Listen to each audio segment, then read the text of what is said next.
Tadi kan ada tantangan dari Pak Luhut yang bilang nggak bisa tumbuh lagi, tolong ketemu saya gitu. Mbok dicoba wae.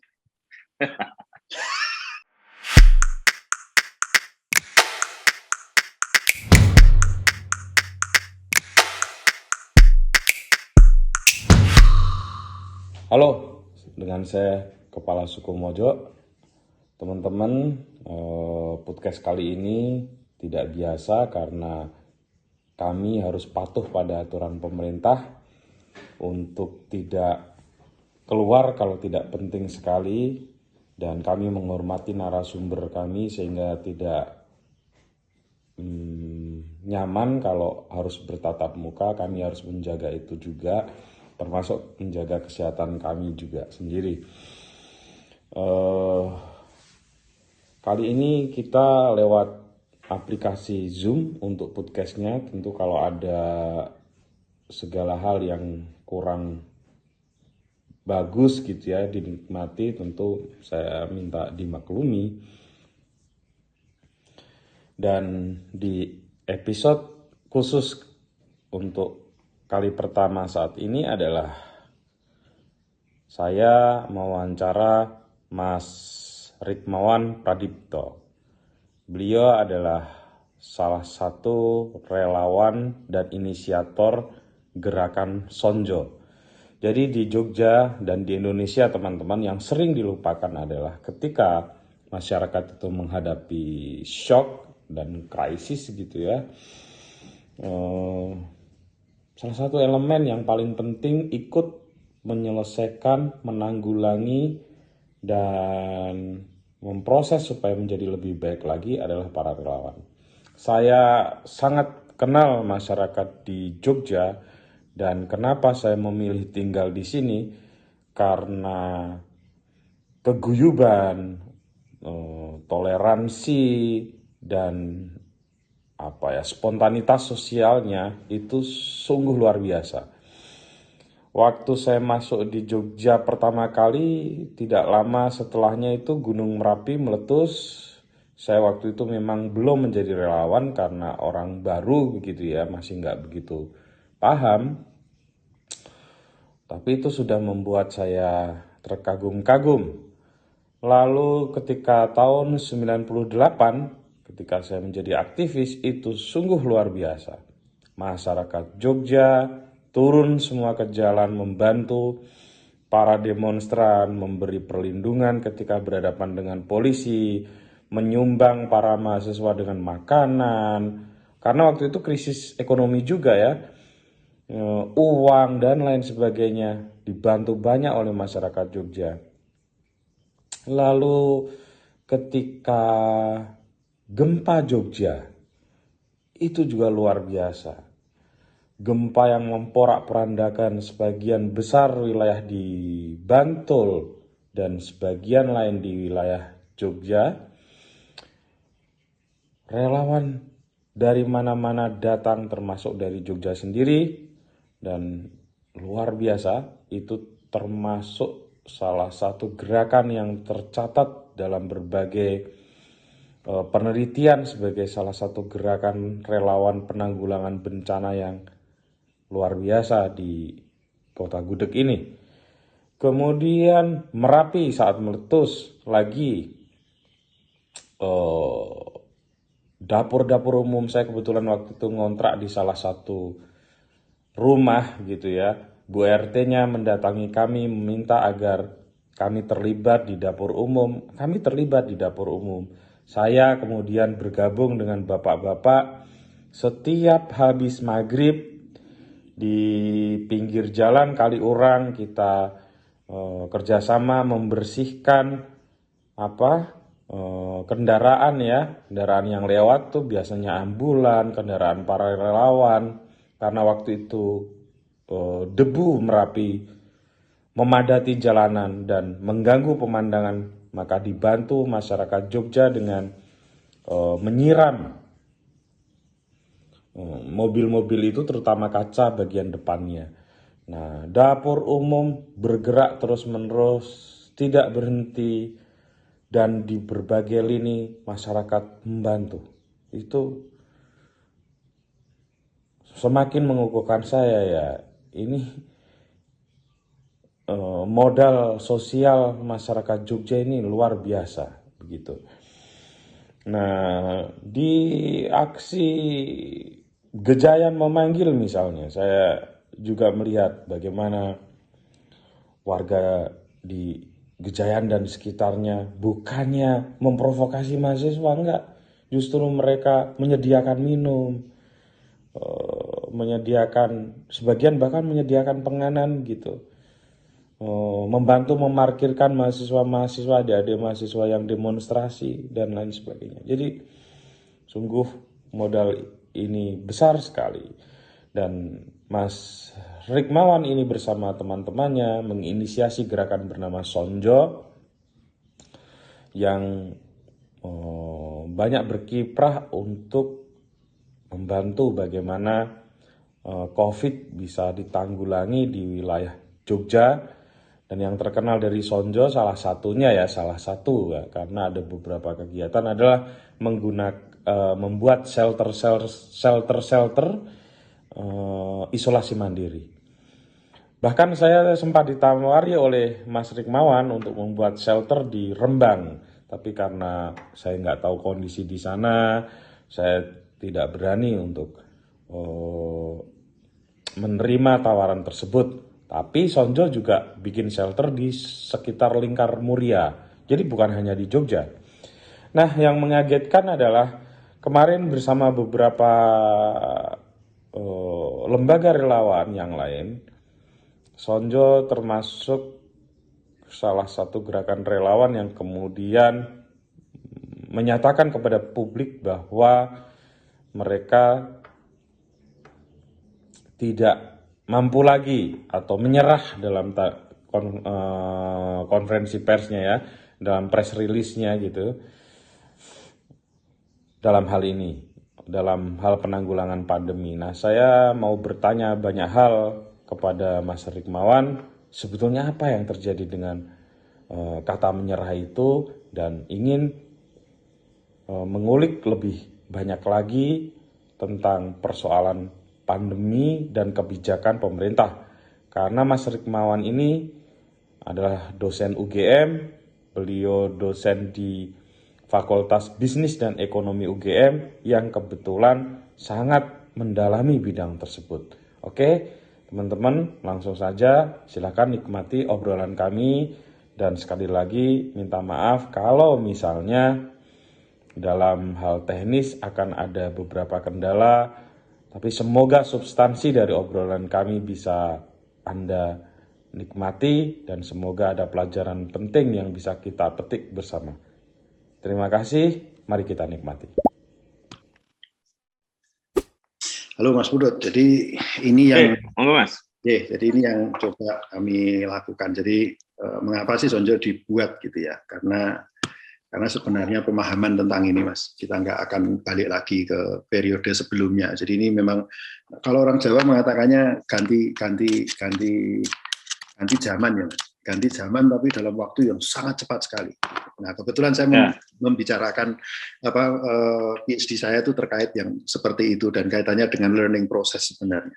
Sehingga saya melihat ini adalah kita masuk dari satu stage yang lama ke stage yang baru, yang itu totally different. Nanti ketika pasca pandemi itu berubah lagi ke stage yang baru lagi. Jadi ini kayak polanya kayak pasca Perang Dunia Kedua lah, Mas. Ini saat ini masih Perang Dunia Kedua. Terus nanti ada pasca Perang Dunia Kedua yang itu perubahannya sangat drastis. Nah, ini membutuhkan kecepatan dalam pengambilan keputusan, membutuhkan dua hal, adaptasi dan inovasi sebenarnya. Karena pola yang lama itu nggak akan bisa balik lagi. Kalaupun toh balik itu mungkin 10-15 tahun ke depan gitu. Nah, jadi ini seringkali yang saya jelaskan kepada terutama rekan-rekan yang dari birokrat ya. Seringkali saya agak sedih karena birokrat itu masih mikirnya seolah-olah besok itu pandemi selesai terus kemudian pertumbuhan ekonomi 7%. Gitu. Itu nggak akan terjadi. Oke deh. Itu 10-15 tahun lagi baru terjadi. Dan itu dari zaman krisis ekonomi ya. Krismon kita terjadi seperti itu. Nah, tadi ditantang Pak Luhut berarti, Mas. Tadi kan ada tantangan dari Pak Luhut yang bilang nggak bisa tumbuh lagi, tolong ketemu saya gitu. Mbok dicoba wae. Nggak bisa, Mas. Nggak bisa. Ya di depan dia bisa bilang gitulah, gitu ya. Tapi mari kita lihat pertanyaannya. Ya, kalau dari praktisi ekonomi sih rasanya agak sulit memang ya. Misalnya kayak hotel atau jasa penerbangan, Betul. ya. Atau yang UMKM yang sudah kadung kejelungup gitu ya. Itu kan butuh waktu yang agak lama supaya recovery. Betul. Dan yang jadi masalah itu gini, Mas. Banyak UMKM sukses. Di kami itu ada 400 UMKM dan mereka mampu beradaptasi. Kenapa mereka mampu beradaptasi? Karena kami ajak untuk beradaptasi, kami ajak untuk inovasi. Nah, tapi sekarang the rest of the UMKM itu kan nggak ada, Mas, yang ngajak inovasi dan adaptasi. Wong caranya pemerintah itu berpikir seolah-olah same old story kayak kemarin kok.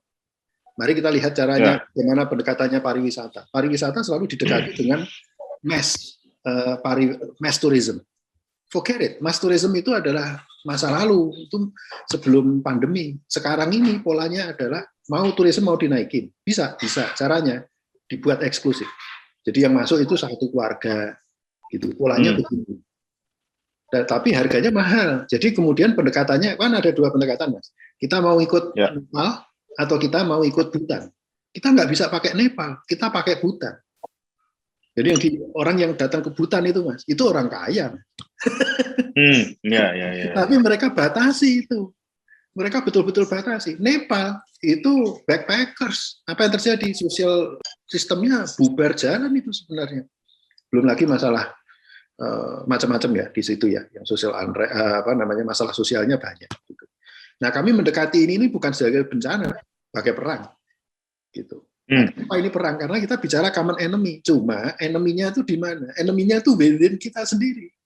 Karena kan yang namanya Mas, kumannya nggak kelihatan dan kumannya ini virusnya ini hanya pindah kalau kita pindah kan gitu kan. Jadi sebenarnya ini adalah perang lawan diri sendiri. Nah, kalau kita kapan selesainya? Nggak ada selesainya. Nah, nggak tahu kita selesainya. Nah, kalau seperti ini polanya adalah itu gabungan antara maraton dan sprint. Jadi maraton dalam permainan jangka panjangnya, tetapi dalam kondisi yang seperti sekarang ini pengambilan keputusannya itu harus cepat gitu. Nah, itu yang membutuhkan energi yang sangat besar. Maka kalau kami pendekatannya itu pendekatan perang seperti ini, Mas. Ini ilmu saya gitu. Jadi kalau saya ditanya kenapa ekonom bisa masuk itu ilmu saya masalahnya, ilmu pengambilan keputusan.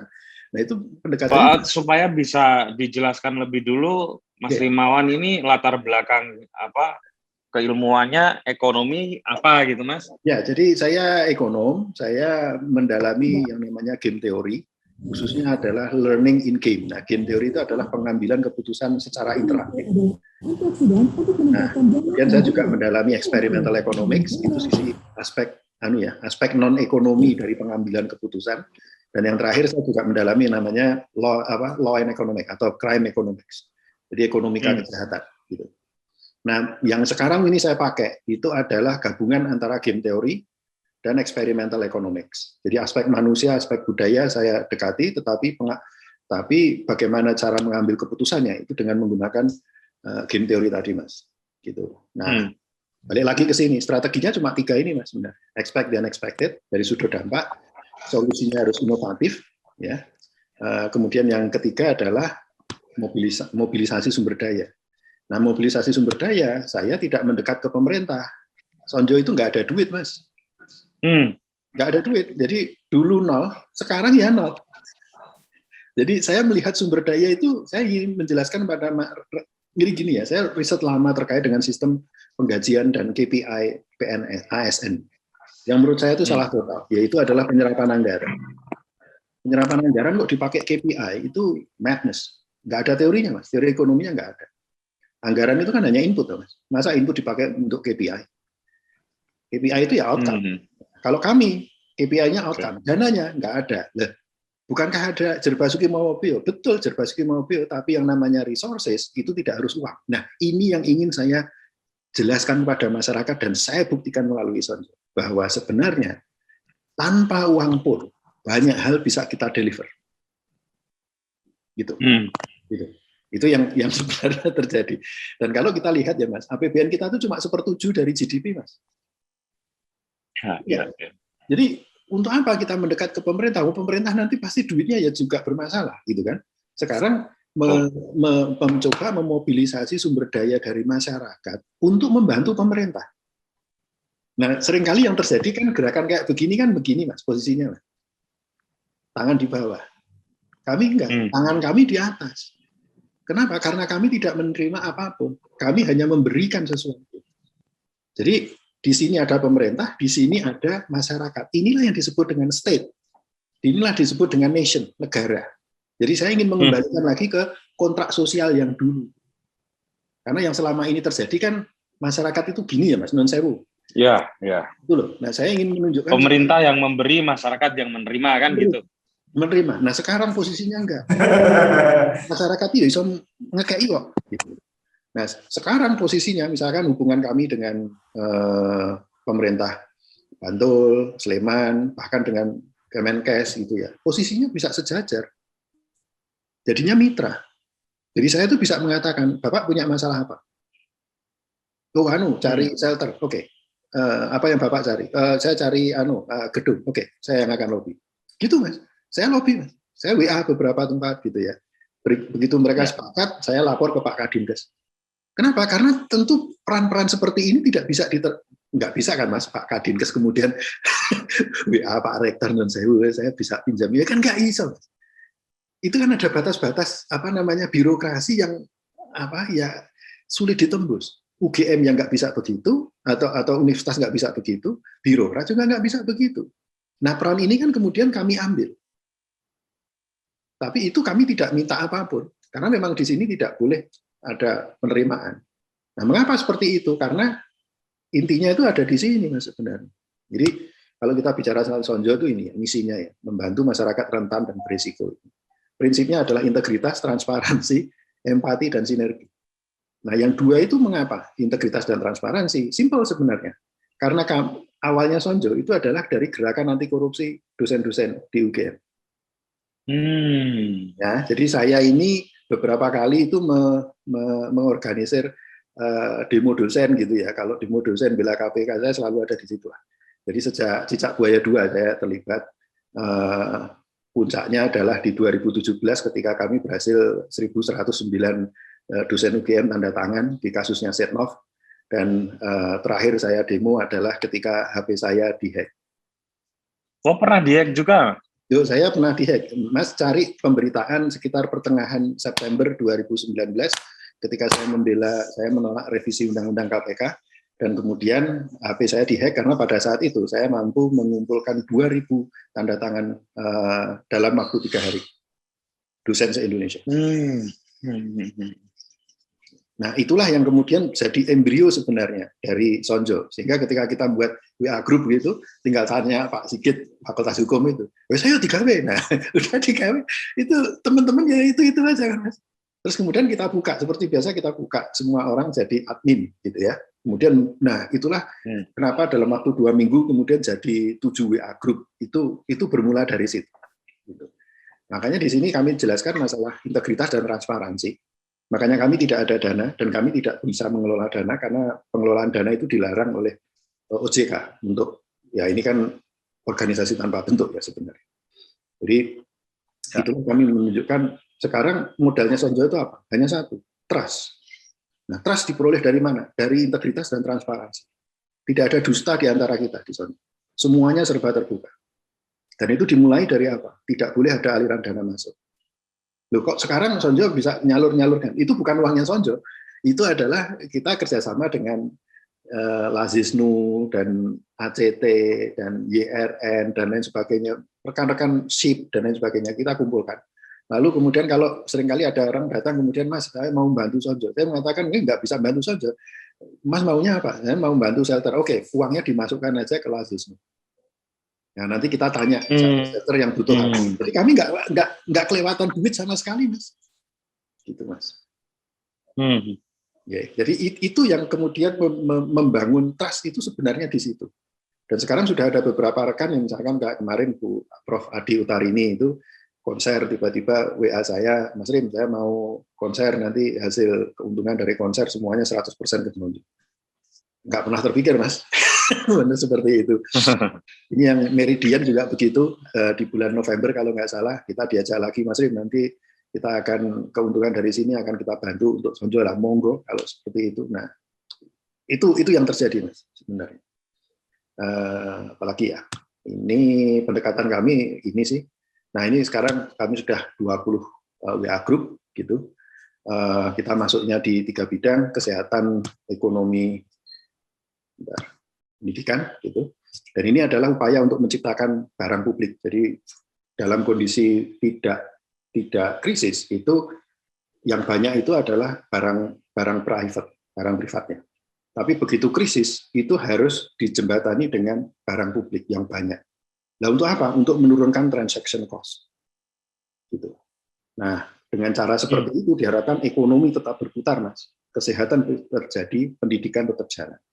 Jadi skenario yang saya ciptakan itu adalah dulu begini. What would happen kalau kemudian terjadi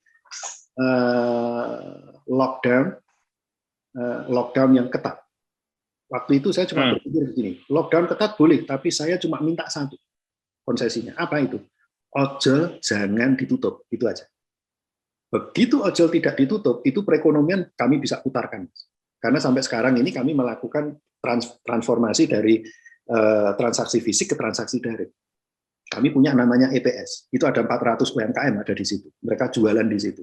Dan mereka sudah mulai jualan keluar Yogyakarta, karena kami berikan training juga untuk misalkan pengemasan itu pakai apa namanya, can ya, can itu apa? Di botol apa namanya, kaleng.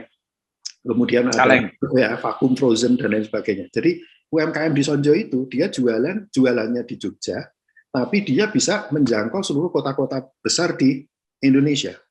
Dan itu biayanya, Mas, 2 kilo itu dari sini ke Jakarta cuma 30.000. Di sini frozen sampai frozen. Nah, itu yang kemudian mengapa UMKM itu nanti berkembang, ya, itu berkembang di bulan Oktober, teman-teman UMKM itu tanya, Mas Rin, ini inovasi apa lagi yang bisa kita lakukan?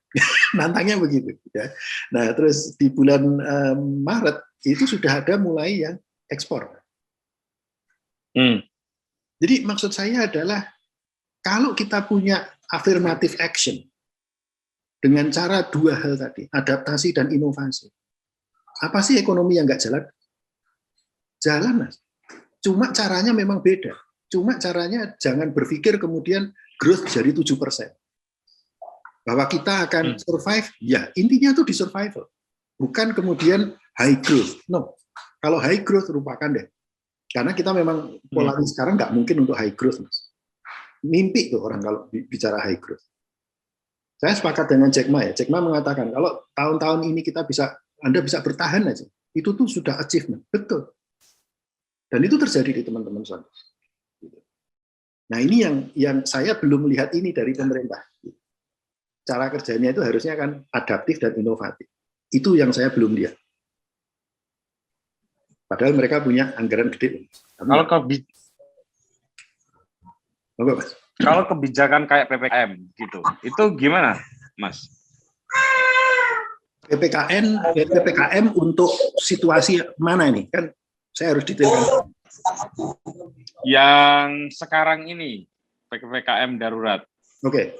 Nah, jadi begini, PPKM yang sekarang ini ya, itu idealnya itu kalau saya ya idealnya itu levelnya pulau. Bukan level provinsi, tapi levelnya pulau. Jadi level pulau itu ya udah satu pulau itu kemudian ditutup gitu. Nah, sektor formal itu tutup. Lalu kemudian ini yang krusial ya, yang sebenarnya diusulkan oleh para relawan yang ada di sini. Relawan di Sonjo itu tidak sepakat bahwa zonasi itu dipakai untuk mengindikasikan aktivitas ekonomi, keagamaan, dan lain sebagainya. Jadi ada hijau, kuning gitu ya. Nah dulu dilakukan di level RW atau RT. Ya mesti jebol, Mas. Kenapa?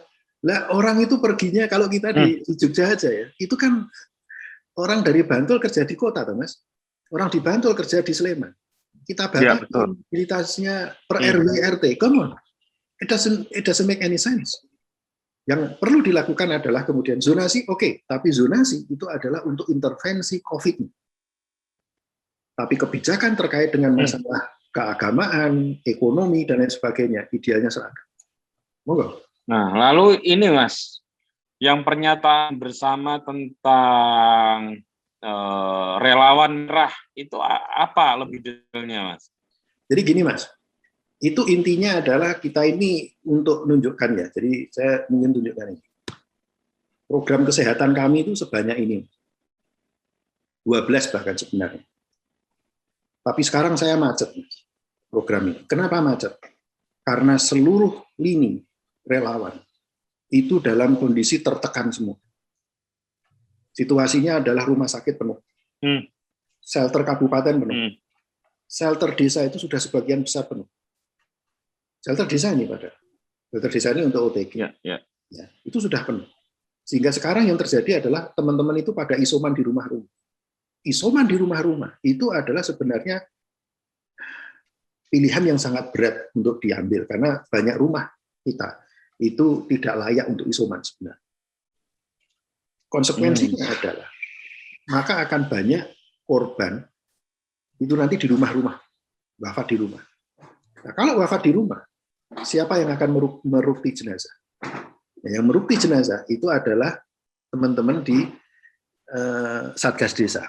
Nah, kami sudah siapkan, kami punya namanya di sini Sonjo Rukti Jenazah. Itu kami membuat materi tentang bagaimana merukti jenazah COVID. Kami buatkan tutorialnya, Mas. Tutorialnya ada, materinya ada, dan kalau diperlukan BIMTEK kita bisa arrange. Gitu. Dan itu sudah di desa-desa juga sudah dilakukan. Tapi tidak seluruh desa di DIY itu menerapkan hal yang sama. Bantul itu yang excellent. Di luar Bantul itu patchy. Nah, itu jadi masalah sekarang. Nah, sekarang kemarin itu ketika sebelum kami meeting untuk mendiskusikan itu ya, apa yang terjadi? Yaitu adalah ada beberapa kasus wafat di rumah. Dan kemudian antrian mayat di Sarjito, jenazah di Sarjito, itu waktu itu 30 atau berapa? Atau 14, maaf. Di Sarjito ada 14. Lalu teman-teman ini mengusulkan, ini bagaimana ya? Apa yang harus kita lakukan? Karena ini sudah kemudian nguburnya kan susah kan Mas? Kayak gini. Muncul ide kemudian bagaimana kalau ini dibuatkan kuburan massal. Di titik itu saya mengatakan stop. Kita nggak bisa terus di sini. Kenapa? Untuk membuat kuburan massal, membuka lahannya saja. Itu bukan kewenangan kita. Kami ini apa Mas? Gerakan masyarakat gini tuh Mas sebenarnya. Ya. Mandek di situ. Terus kemudian waktu itu saya lemparkan gini, bagaimana kalau masalah ini, masalah antrian mayat ini, kita diskusikan di Sonjo Rewangan. Sonjo Rewangan itu adalah isinya direktur rumah sakit. Karena kami membantu mereka untuk membuatkan sistem rujukan pasien COVID antar rumah sakit. Itu ada sejak Desember 2020. Lalu teman ini, salah satu direktur rumah sakit mengatakan, Pak Rim, saya give up. Loh kenapa Pak? Pak, sekarang situasinya, kami itu ngurusi yang hidup aja, itu kerenggosan Pak. Kami itu sudah nggak bisa istirahat. Kami harus kemudian mendiskusikan ini. Kami nggak punya tenaga lagi. Nah, relawan Mas, on the other hand relawan di lapangan, itu juga pada kelelahan. Mereka bilang, Pak, aku kelelahan, kami kelelahan. Bu Lurah, Pak Lurah, itu WA saya. Pak, kita ini dalam kondisi kayak begini. Ada yang di Sumbermulyo itu nunggu jenazah. Itu sampai tidur, pakai hazmat itu tidur di emperan kelurahan. Karena nunggu 3 jenazah. Dalam waktu 4 jam, itu harus sudah dikuburkan. Itu sampai pagi. Dan akhirnya kemudian datanglah 2, 1, dan kemudian dikuburkan. Itu situasi setiap hari itu kayak begitu. Pernah suatu ketika mungkin 3 hari yang lalu ya, saya sampai kemudian mengatakan, mohon maaf Bapak Ibu sekalian, mohon sekarang dihentikan, membantu orangnya ini dihentikan. Kenapa? Karena sudah nggak sehat. Beberapa tim itu rontok. Rontoknya itu kenapa? Kekeselan. Jadi sudah ada yang kekeselan. Ini rontok psikologis atau rontok fisik? Jadi fisik, karena mereka sudah terlalu lelah. Dan ada beberapa tim yang terpapar, Mas. Begitu tim terpapar, di-grounded semua kan, Mas. Kalau yang penguasa. Nah, rekan-rekan ini dari mana? Ini dari NU, dari MCCC, dari FPRB yang notabene semuanya itu nggak ada SK-nya, nggak ada dibayaran, Mas. Itu gratis semua teman-teman itu.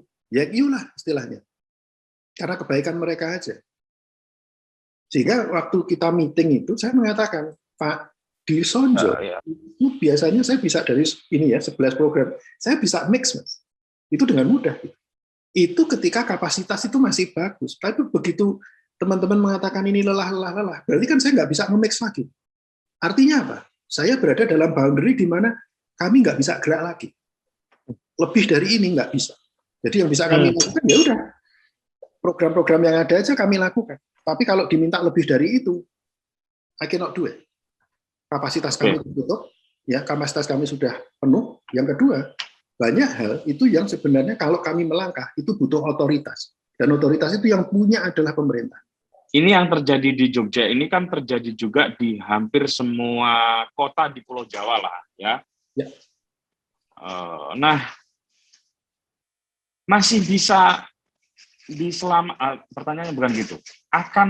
Akan sampai dalam situasi yang lebih buruk lagi enggak situasi gini? Bisa kalau kita tidak ngerem. Bisa lebih buruk lagi karena ketika di Sonjo kan juga ada rekan-rekan yang melakukan statistik ya. Posisi kita itu jauh lebih tinggi daripada posisi di bulan Desember yang waktu itu kami mengalami tekanan yang sangat hebat, itu bulan Desember Januari. Itu sangat hebat. Di Sonjo Rewangan ketika itu Q pasien itu 26 orang. Bedanya adalah 26 orang itu sebagian besar tidak butuh ICU. Sekarang Mas, datanya itu 13, tadi pagi masih 15, sekarang sudah 13. Tapi yang butuh ICU berapa Mas? 11. Oke. Dan pasien yang masuk rumah sakit harus sedang semua. Jadi sudah kita batasi dengan kita pakai barrier shelter Mas, karena kan gini ya Mas. Kalau untuk shelter kabupaten itu hanya untuk yang bergejala maksimum ringan. Kalau yang OTG itu ada di shelter desa. Sekarang yang di shelter kabupaten itu terpaksa nerima yang sedang, Mas. Jadi ini sudah bludak gitu. Karena memang yang musuh yang kita hadapi sudah beda. Kita sudah siapkan itu. Kami itu sudah bersiap 8 minggu lalu. Jadi ketika India itu masuk hari ketiga yang surge itu naik itu saya sudah woro-woro. Ayo kita siapkan nih.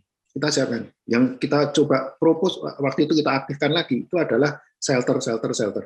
Bahkan sampai kami membuka kerjasama dengan rekan-rekan di Lingkar Muria, ya namanya Sambatan Lingkar Muria, Saliro gitu. Jadi awalnya itu sebenarnya Kudus, tapi kemudian jadi teman-teman yang lain ikut jadi Pati Kudus, Pati Demak dan lain sebagainya, ikut Jepara, kemudian jadi Saliro. Kemudian kami juga punya gerakan satu lagi itu ada di Bandung Raya, membantu teman-teman Bandung Raya. Jadi Bandung Barat dan Bandung. Itu sudah seperti itu.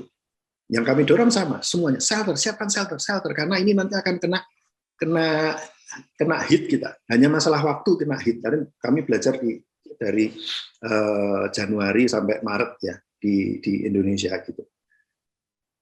Ternyata itu musuhnya betul-betul beyond our comprehension. Apakah yang dilakukan dengan PPKM darurat ini yang barusan diumumkan tadi itu cukup bisa jawab persoalan sekarang yang terjadi di kota-kota yang Jawa? Jadi gini Mas, kalau itu saya belum tahu. Saya harus tanya ke rekan-rekan epidemiolog ya, karena saya hanya ekonom saja. Saya belum tahu loophole-nya ada di mana. Cuma yang menarik dari diskusi dengan Kompas TV semalam adalah itu yang ditanyakan oleh Pak Diki. Jadi beliau menanyakan sektor apa sih sebenarnya yang dikatakan ini esensial dan non esensial. Dan non esensialnya ini seberapa banyak? Karena kalau yang non esensial itu kemudian banyak, nah itu jadi masalah. Gitu. Yang kedua itu adalah beliau mengatakan ini Pak Diki ya. Pak Diki mengatakan konsistensi dari pemerintah. Jadi beliau menunjuk Pak Suryo Pratomo juga mengatakan di Singapura begitu dikatakan ada aturan bahwa orang dari luar negeri itu harus isoman 14 hari, then so be it 14 hari. Pejabat 21 hari malah kalau nggak salah. Nah itu pejabatnya itu taat, Mas. Siapapun yang pergi ke luar negeri, nanti balik di isoman segitu. Ya harus segitu. Jadi kemudian tidak ada clash antara kemudian yang satu mengatakan jangan mudik, tapi kemudian yang satunya mengatakan silahkan berkunjung ke objek wisata. Nah, itu tidak terjadi di Singapura. Gitu. Nah, tapi banyak orang bilang begini juga, Mas Rik. Mengatur Indonesia kan berbeda sama sekali dengan Singapura dan New Zealand dan negara-negara yang sering dijadikan contoh. Betul. Karena Indonesia penduduknya kan 230 juta.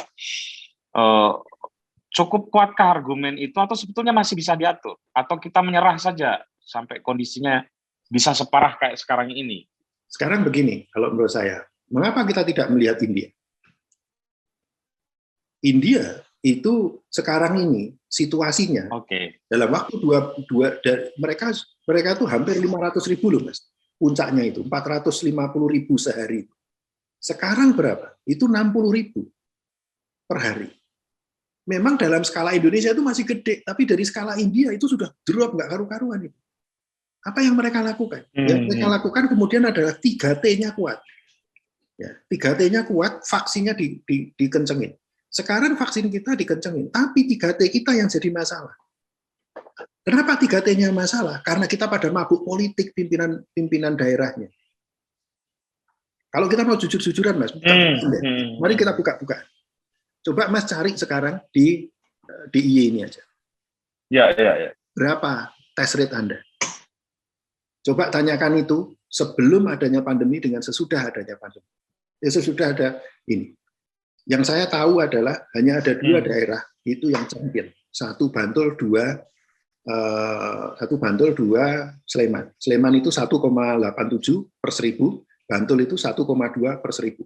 Begitu angkanya naik, mereka tingkatkan lagi, Mas, tracingnya. Sehingga kalau Mas lihat, data itu menarik. Data itu lucu sebenarnya. Kenapa? Kan kita tahu, Mas, antara Bantul, Sleman, kota, itu kan nggak bisa dipisahin. Kalau kita lihat, ini nggak vivid, toh. Bedanya itu kan nggak begitu. Iya. Kenapa kemudian yang namanya statistik di kota itu selalu rendah, Mas? Tingkat penularan 50 gini. Begitu Sleman sama Bantul, ratusan. Nah, kok bisa? Kenapa? Kenapa tuh, Mas? Nah, coba aja dicek. Berapa tesnya yang dilakukan? Yang di kota? Iya. Kota, Kulon Progo, sama Gunung Kidul. Mohon dicek. Gunung Kidul. Artinya orange, artinya tanda orange di situ tuh sebetulnya persoalan tracing juga ya? Iya, itulah yang terjadi di Indonesia. Banyak. Dan itulah yang terjadi misalnya di Jawa Tengah, di Jawa Timur. Exactly. Itu yang Pak Ganjar itu marah-marah. Itu yang oleh Anies itu selalu digeber sampai 8-10 kali WHO. Makanya kayak Anies itu santai-santai saja dia. Dikatakan, penularan di kasus di Jakarta tinggi gitu. Dia santai saja. Kenapa? Karena dia 8 kali dari WHO, Mas. Yang dilakukan oleh India itu sama, 8-10 kali. Seluas India loh, Mas. Iya. Nah, ini loh yang pertanyaan saya, mari kita lihat India deh. Kok bisa? Ya. Ketika terjadi artinya sebetulnya Indonesia masih memungkinkan juga untuk dihandle ya. Masih. Nah, pertanyaan selanjutnya yang penting juga, Mas. Dari dulu kan sebetulnya paradigma pemerintah adalah mencoba untuk mengkompromikan antara menyelamatkan ekonomi dengan kesehatan. Sebetulnya itu memang begitu yang paling tepat atau ada skala prioritas yang lebih dipertajam? Jadi gini, itu sebenarnya adalah optimalisasi. Itu bukan dilema, tapi itu optimalisasi. Optimalisasi bukan itu dilema ya, bukan sesuatu yang dipertentangkan maksudnya ya? Enggak. Jadi kan gini, Mas. Kalau Mas belajar teori ekonomi itu bicara pertumbuhan ekonomi dan lain sebagainya. Apa sih asumsi? Ada asumsi yang nggak dibicarain, Mas. Apa itu? Orangnya sehat semua. Ya, betul. Itu tuh di underlying teori ekonomi. Anda mau bicara investasi, Anda mau bicara apa, itu diasumsikan ini zaman normal, dul. Ora enek pandemi. Ketika pandemi muncul, maka yang menjadi panglima itu adalah kesehatan. Kenapa? Karena namanya ilmu ekonomi, teori ekonomi itu muncul kalau orangnya hidup, kalau orangnya sehat. Asumsinya orangnya sehat ya. Iya. Teori ekonomi itu asumsinya dalam kondisi yang normal. Ya. Dalam kondisi normal, orangnya sehat. Pertanyaannya, kalau asumsi ini kemudian kita rileks. Nah, ini yang seringkali tidak bisa dibayangkan oleh rekan-rekan yang tidak berada di pendidikan ekonomi. Jadi kalau ekonomi itu cara kerjanya, membangun teori ekonomi itu adalah dimulai dengan asumsinya yang ketat. Dan ini seringkali tidak realistis. Lalu kemudian satu persatu itu dihilangkan. Nah, ini loh Mas.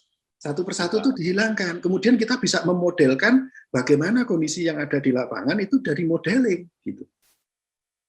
Apakah itu perfect? Tidak perfect. Tapi ini membawa cara berpikir para ekonom. Sehingga ketika kita mengatakan, mari kita membicarakan menarik investor asing, pertumbuhan sekian. Logis nggak Mas? Untuk menarik investor asing. Investor dari mana? Uang sekarang di semua negara itu melakukan budget defisit. Dan budget defisit kita itu paling rendah di salah satu yang terendah di dunia. Kita hanya 6% dari GDP. Defisitnya. Yang lain itu bisa 13%. Dan itu artinya apa? Artinya kita terlalu berhati-hati. Ya karena kita nggak punya duit, Mas. Nah, ini agak sensitif nih, Mas. Jangan-jangan sebetulnya pemerintah juga berusaha mengkompromikan itu karena mereka merasa tidak mampu membiayai. Oh, enggak beda.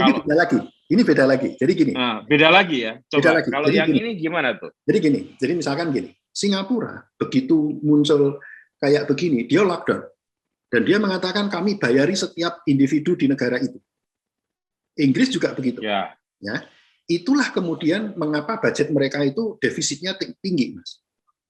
Tinggi. Okay. Karena untuk membayari itu tadi defisitnya. Jadi defisit per GDP-nya itu bisa 13%, 15%. Kompensasi dia ke masyarakat. Indonesia enggak. Yang kita lakukan enggak. Kita hanya paling BLT dan lain sebagainya. Ya, kita tidak bisa membayari orang seperti Singapura, seperti Inggris, jelas tidak bisa. Tapi ada pertanyaan. Biaya lockdown itu berapa sih? Saya udah ngitung, Mas. Biaya lockdown itu kalau 2 minggu itu sekitar 6,7 T. Duitnya ada. Seluruh Indonesia ya? Bukan. Hanya Jawa, Bali, Madura. Jawa, Bali, Madura, oke. Nah, nanti saya kirimi wawancara saya dengan Kompas. Terus duitnya dari mana? Saya ambilkan duit yang sudah dialokasi. Yang sampai saat ini itu menjadi keluhan dari Menkeu. Menkeu ngeluh apa? Ada 38 T uang DAU, DBH yang sudah dialokasi ke kabupaten kota, itu baru terserap 9%. Jadi 38% terserap 9%. Itu kira-kira mungkin sekitar masih ada 34, Mas. 34 T. Sekarang dari 34 T, saya kurangi 6,7, itu masih ada 27 T, Mas. 27 T itu dipakai dari Juli sampai Desember. Itu lebih dari cukup, Mas. Dan itu kan saya mengakomodasi. Bu SMI keluhannya di mana? Wes tak golek ke cara Bu. Gonen pakailah untuk untuk lockdown, untuk bayari lockdown. Dan itu duit ini kan sudah ada di bank-bank BPD tuh Mas, disimpan sama daerah.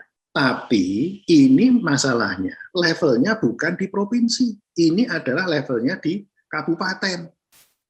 Makanya logis kalau Pak Sultan dan juga Pak Ridwan Kamil mengatakan, Mas Rim, kami Mas, kami nggak punya duit. Itu benar. Karena sudah didistribusikan ke kabupaten-kabupaten. Itu sampai kabupaten kota. Lah pertanyaannya ini, dan itu begini Mas, namanya uang itu sudah diirmak untuk COVID. Kurang apa udah? Kurang apa ini? Artinya boleh digunakan untuk COVID gitu kan? Itu harus, Mas, bukan boleh, harus, Mas. Harus untuk penanganan. Harus ya. Ya, jadi kalau itu nggak dipakai oleh kabupaten sampai akhir Desember, hangus uangnya, Mas. Jadi, sekarang Kemenkeu komplain ini, saya carikan jalan, dipakai untuk bayar ini. Dan itu ketika saya menghitung 6,7 itu, asumsinya per keluarga dapatnya berapa? 500.000 selama 2 minggu. Padahal standarnya itu hanya 350.000. Artinya untuk subsisten ya. Iya, jadi kan ini saya pakai ya udahlah biar lebih nyaman hidupnya, kasih 500.000. Padahal standarnya 325.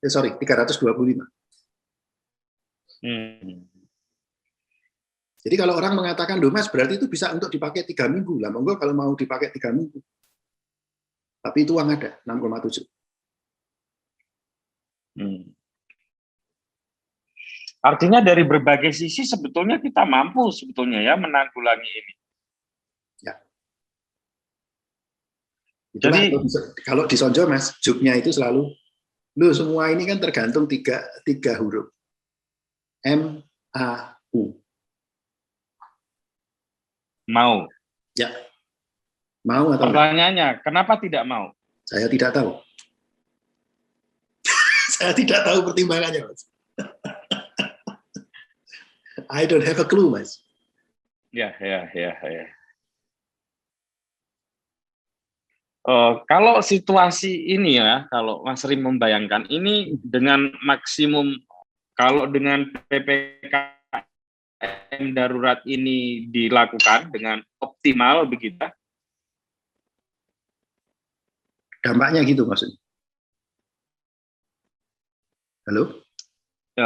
Landai, kasusnya menjadi landai lagi. Ya, jadi gini. Halo? Jadi ini kasusnya menjadi landai lagi. Betul. Jadi gini, Mas. Itu ada hitungan dari namanya Pak Budi ya. Saya tanya ke Pak Budi, kalau kita masih tetap seperti ini, kapan kita akan landai dan balik lagi ke posisi seperti sebelum adanya peningkatan? Beliau bilang waktu itu, Mas Rim, itu akhir September. September. Lalu saya tanya, kalau sekarang kayak PSBB yang dulu, Pak, itu berapa? Kalau PSBB yang dulu itu akhir Agustus. Lalu saya tanya lagi, kalau kita menerapkan pola yang sangat strict, itu sampai kapan? Mungkin awal Agustus. Jadi itulah yang terjadi. Jadi kalau sekarang bisa dibayangin, Mas, Jogja ini 800 orang yang kena setiap hari. Setiap hari ya? Hari, 700-800 orang. Nah, mereka itu sekali mereka masuk ke rumah sakit, ya kira-kira 10 hari lah, on the average, baru keluar. Mas bisa bayangkan nih, setiap hari begitu. Kita cukup nggak? Dan ini sampai September loh, Mas. Pertanyaan saya nggak akan cukup, Mas. Lah ya itu, kami aja yang udah orang gila kayak begini, 16 bulan kami pola seperti ini, gitu ya. Itu aja overwhelmed, Mas. Apalagi rekan-rekan yang selama ini di rumah saja, gitu ya, nggak melakukan bantu dan lain sebagainya, gitu ya. Bayangkan apa yang akan terjadi. Jadi memang ini pilihannya bukan kemudian, nah ini yang salah lagi, Mas, balik lagi. Seringkali kita dibandingin dengan situasi sebelum COVID. Jadi pilihannya itu adalah good atau bad. Bukan. Pilihannya itu adalah nggak enak dengan nggak enak banget. Kalau pilihannya itu good atau bad, enak atau sama nggak enak, nggak perlu belajar ekonomi, Mas. Betul. Loh kan begitu. Ya. Pilihannya adalah kita top sekarang, tapi kemudian ini bisa kita perpendek, dan dampaknya bisa kita minimumkan. Ataukah kita mau lulus-lulusan aja, dan mungkin nggak akan pernah selesai. Ya kalau September selesai. Kalau enggak, kalau muncul varian baru. Betul. Itu loh, Mas, sebenarnya. Kalaupun nanti melandai nih, Mas, kalau misalnya melandai, apa yang sebaiknya tidak lagi dikerjakan atau diputuskan oleh pemerintah supaya tidak terulang kasus seperti ini? Menurut saya begini ya, ada beberapa hal. Satu, yang ini sisi hulunya, itu yang harus dicari itu adalah, 5M itu pasti. Tapi 5M ini Ya. tidak adekuat sekarang. Kenapa? Karena tidak ada penegakan hukum, Mas. Oke. Ada hukum, nggak ada aturan, nggak ada hukumannya, nggak ada sanksinya. Oke, itu Anda mau cari di teori dimanapun nggak akan ada bisa. Itu satu. Jadi tidak adekuat. Yang kedua adalah 3T-nya. 3T-nya ini harus jadi trace, test, isolate. Tes. Ya. Itu harus kencang. Jadi kalau di Singapura itu 1 orang kena, itu 30 orang di sekitarnya itu di trace. Di Vietnam, Mas, 1 orang kena, 100 orang di trace. Ya, dan begitu dia di trace, di tes kena, itu masuk kemana? Harus diisolate. Isolate-nya di mana? Nek versi Indonesia, shelter, Mas.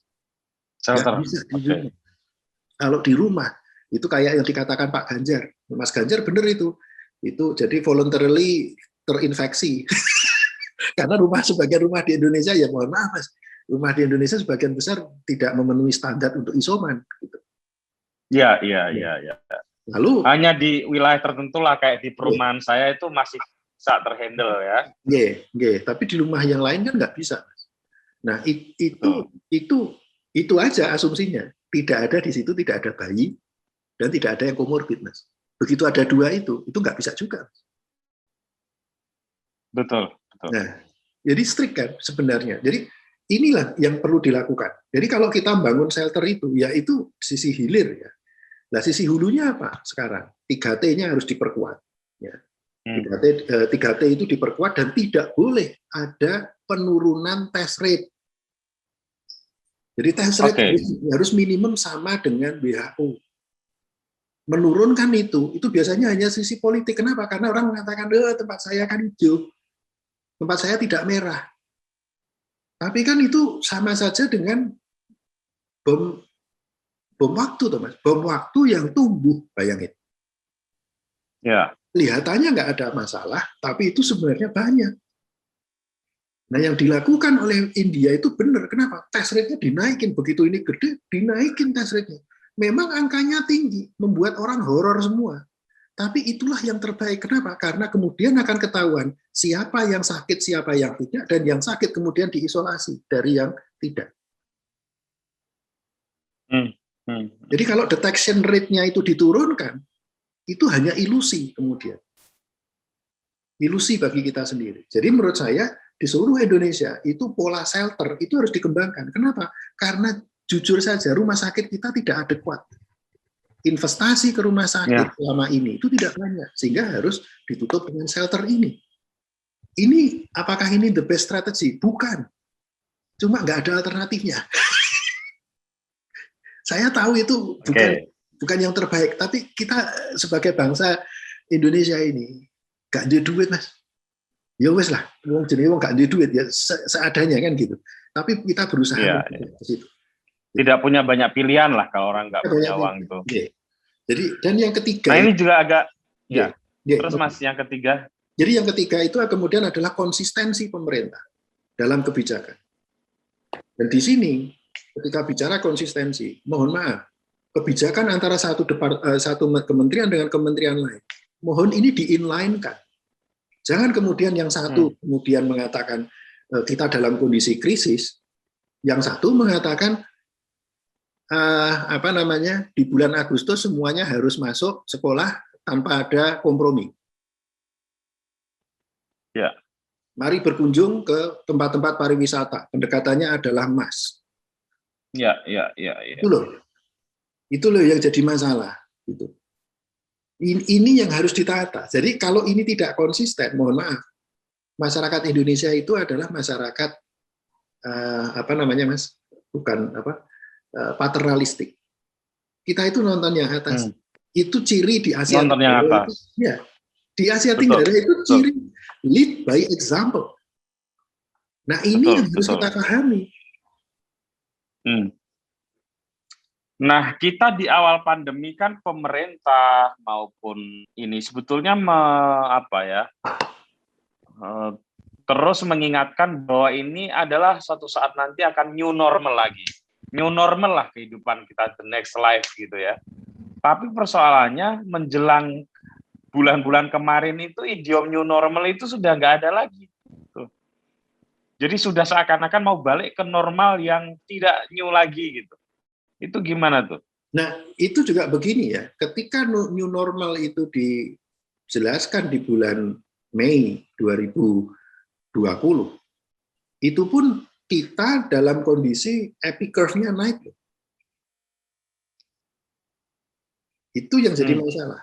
Padahal ketika yang disebut new normal, itu adalah ketika kita decline begini.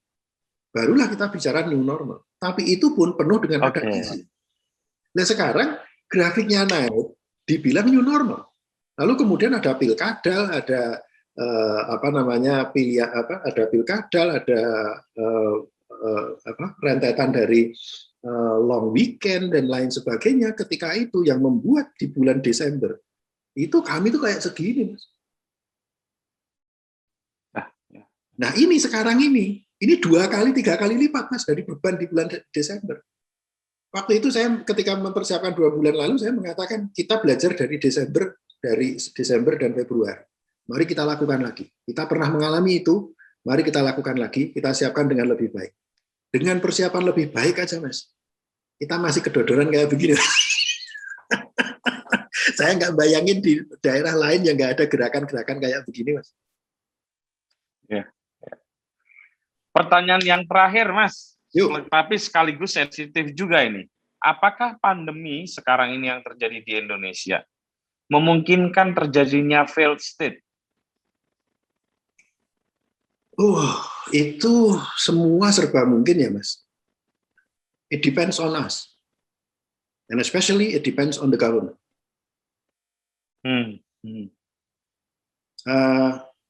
Itu sebabnya kami kan begini ya, logika mengapa membuat Sonjo ini kan muncul dari kesadaran, kita itu mulai dari kesadaran bahwa kita itu beda dengan negara lain.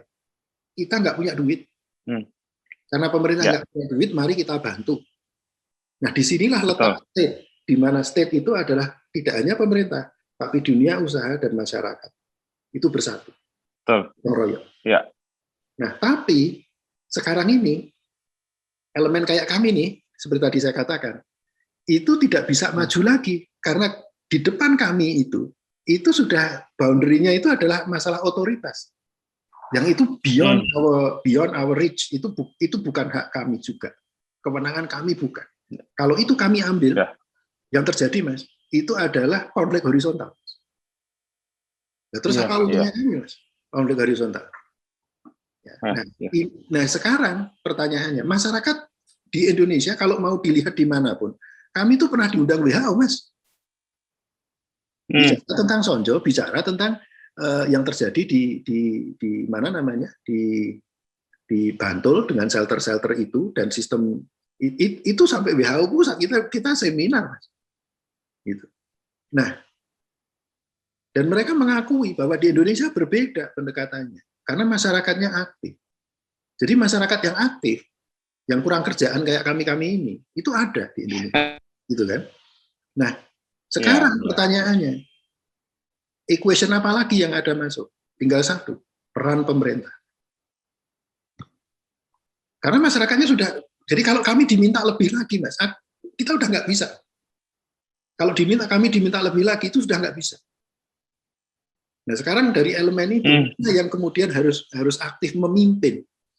Nah, kami berikan kesempatan kepada pemerintah.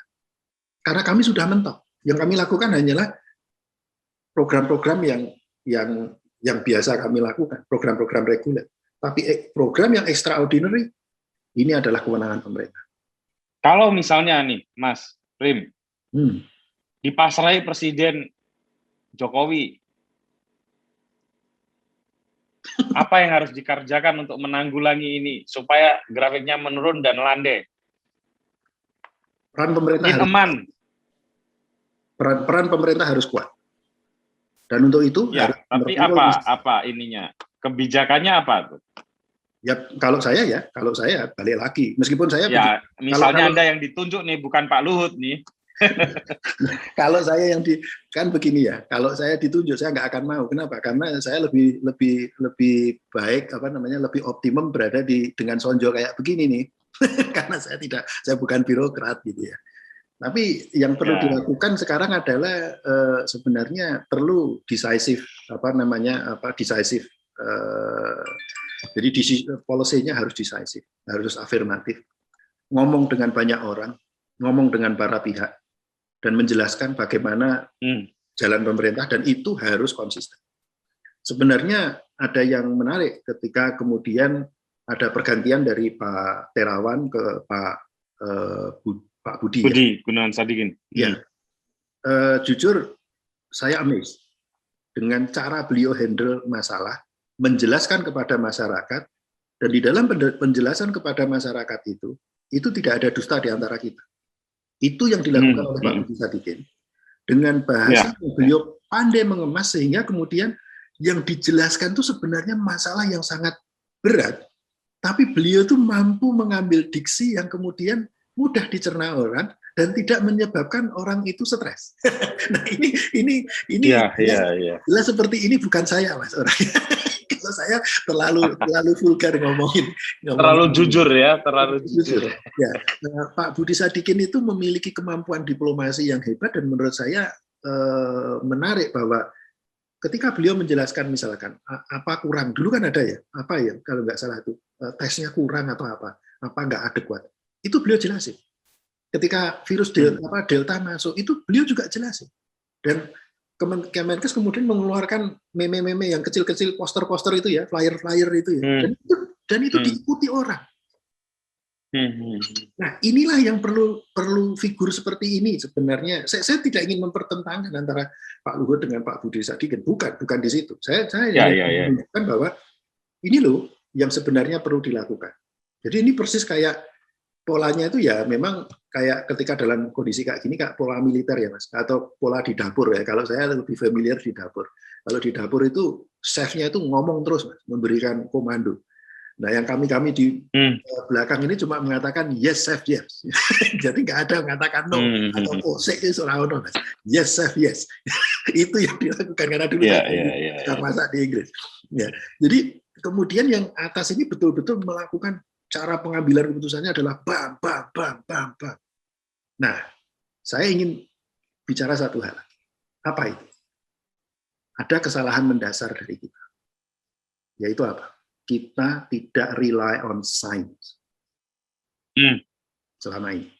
Kita tidak rely on science. Saya pernah ditanya orang, Sonjo itu dasarnya apa, Mas? Saya mengatakan, Sonjo itu selalu menggunakan evidence-based policy. Dan dasarnya ini adalah, dan saya mengatakan, apa yang kami lakukan di Sonjo, itu ada theoretical background-nya.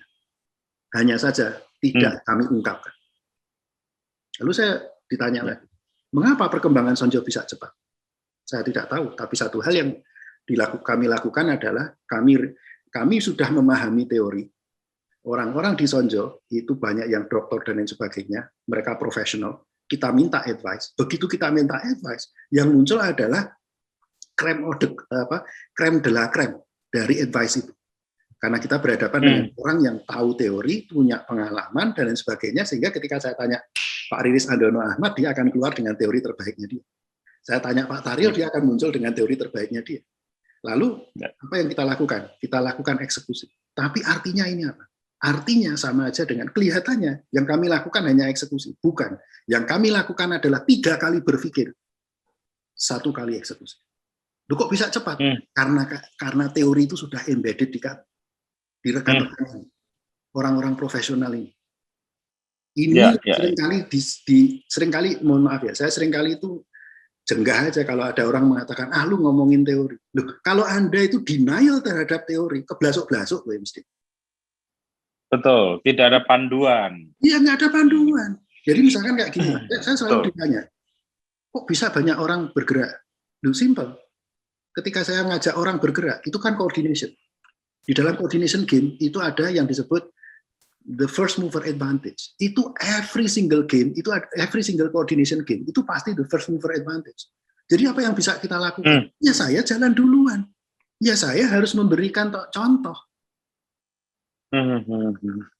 Karena prinsipnya coordination game, Mas. Nah ini kan yang nggak dipahami orang, Thomas. Dipikir orang disuruh gotong royong, terus kemudian dia cuma kongko-kongko di belakang. Ya nggak ada orang percaya, Mas. Nah, niki loh yang kita sebagai bangsa ini kayaknya selama pandemi ini ya, jadi harus banyak belajar dan banyak kemudian merenung bahwa kita sebenarnya sudah salah arah karena kita bicaranya terlalu praktis, tidak membicarakan bahwa di balik yang praksis-praksis itu sebenarnya ada teorinya semua. Dan basis tadi, evidence base-nya itu nggak kepake. Nah, kalau kita mau menghadapi yang sekarang ini, peganganlah dengan sains, hanya itu. Baik Mas Rim, wah udah sejam lebih nih ternyata kita di. Makasih Mas Rim. Sekali lagi.